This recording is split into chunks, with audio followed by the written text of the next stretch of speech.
do this. Let's do this. And go. Hello, everyone. Welcome to our latest episode of Roadshows and Stuff. I'm your host, Doug McLean, here with Frank Mancina. Three Yes. N's. Frank, how you been? I understand you just got back from Southern California. Close. Just got back from Florida, but doing quite well. Thank you. Okay. All right. A little R&R. Down there for work, actually. Okay, that's what I usually say when I come back from vacation too. Okay, well, we have a very, very, very exciting episode today. We do. And I'm trying to figure out why, and I can't. Frank, do you remember why this is incredibly important? Yeah, so we are actually interviewing one of our road teams. Nice. Mr. Red and Judy Corbett. Brent Judy Corbett, veteran MRA staff, believe it or not. They are field operators, so they essentially live their lives on the road. Mm-hmm. I know when you and I both started independently of one another, we spent some time managing programs. I was out for a couple years myself.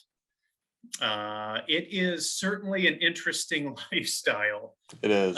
Working with and operating a mobile marketing campaign. There are a ton of responsibilities, and you are literally living your life out of a hotel room. And depending on what you're doing, it's almost constant interaction with with customers, Mm-hmm. general public, arranging for parking locations, making phone calls for confirmations, pulling permits, setting up the exhibit, tearing down the exhibit. But it was fun. I mean, what do you think? Did you have a good time when you were doing it? I love it.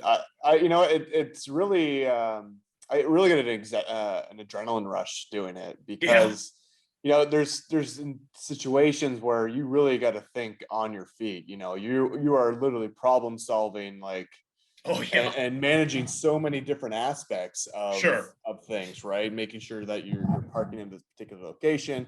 Maybe there's trees that need to be cut, and you didn't know that those trees were there. And now you're calling some tree company to cut those up, but you got to set up by So those are the little things that are really exciting and make me I like going on the road every once in a while because. Of those little situations that are really well, my favorite is when you've confirmed a site like for weeks and weeks in advance, everything's set up, you pull in the night before, the morning of, and nobody's ever heard of you there.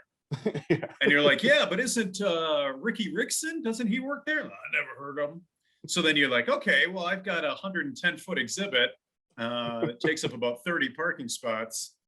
Anyways, life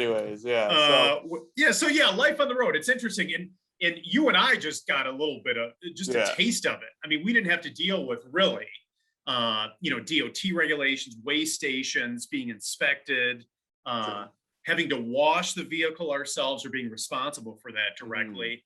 And all, parking. I mean, just parking at a hotel every night. Yeah. That's... when you got a 53-foot trailer, 25-foot tractor generator combo.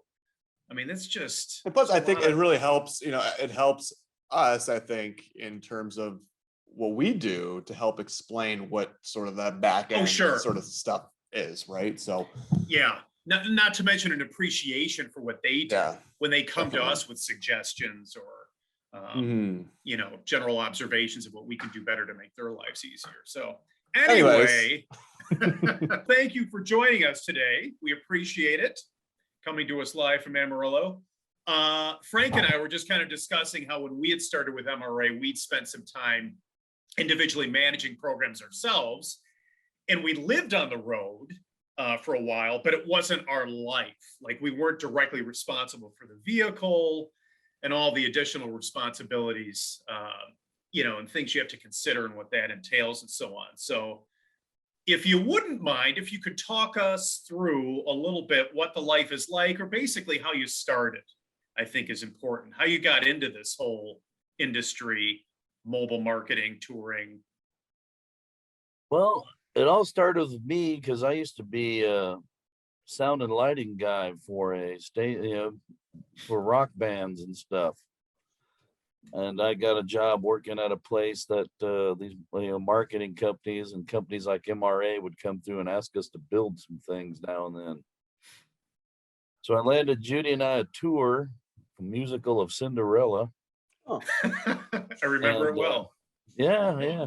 And the owner of that company, the company was called Stagecraft, gave me a call and said, "Hey, I know you and your wife are interested in working on the road for a while. Call up this marketing company that's based in St. Louis, and they're looking for people." So called up. That was in the end of 96, beginning of 97. Well, dang. And that was the transition from music industry to marketing. And what did you like about the marketing, sort of the mobile experiential marketing field? The travel is the main thing. I mean, of course, we were both used to, I used to get Judy gigs on occasion, working, with bands and stuff with me, but that was part of the thing. It's kind of hard to get two people on the same tour when you're working for bands. A lot of companies, a lot of tours, even to this day, a lot of tours, they won't entertain it. So I'm assuming your schedule in the music industry was pretty crazy, was it not? Oh yeah. Like back to back to back to back to back. A lot of one-nighters. Nowadays things are different. The bands do like 2 days on, 1 day off. Oh, you're saying in general the music industry is like that now. Well, the bigger bands, I mean, they still do 6 or 7, 8 days in a row, and then you get 1 day off. Oh my God. To ice up and been gay. It's been there. So you would do your driving responsibilities, and then whatever your responsibilities were for like the concert program, and then you would disappear in your hotel to try and reset your hours or a tour bus. Because my main function was setting it up and tearing it down. I got a CDL when I was younger because the companies that you worked for, the more hats you wore, the more they paid you. Oh, gotcha. So I started working for bands when I was 15, turning 16 in a work program at school. Oh my God. Well, I mean, knowing what you know now and having worked in this industry with marketing, do you miss that at all? That lifestyle? Well, I mean, it's more exciting as little, and plus you always have a crew around. So you always got somebody who wants to hang out. It's like every night's a Saturday night if you want. Nothing wrong with that. What do you find most challenging with what you do now? Let's say you're assigned on a long-term program, like a multi-year marketing program, business to business, business to consumer. What do you find to be the most challenging when you're touring? I don't know, sometimes it's just living in hotel rooms. I kind of miss my own bed sometimes, not getting home very often. Yeah. Because we've been doing this for 24 years, so it's my God. It's time to slow down a bit. I'm getting old. And you bring up a good point too. Like previously, when you're in the music industry, you're working with an entire crew or staff, right? Whereas whatever you're doing now is completely up to the two of you. So, if you spend an hour and a half, 2 hours setting up and you find out you're in the wrong location, I mean, that falls on your shoulders, right? If something didn't prepare properly on the back end or on the front end. I don't let that happen. That's not ever going to happen. Maybe something else, but I'm never going to do a gig in the wrong town. And it's just the two of you. So you're constantly working together because you don't have other people on a crew. It's just, it's the ready. I don't know whether you know, but we filed for divorce about 10 years ago because that's okay. Now on the road, it's a real challenge. It's making more sense now. Now it makes sense. In actual fact, I'm not even in this room. I'm actually in another room across the hallway. It's a split screen. It's a hologram. Now, scheduling wise, lifestyle wise, what are the enjoyable aspects of doing a marketing campaign or operating a marketing campaign? A little more free time. Yeah, we have a lot of free time. Thank you very much, folks, for that.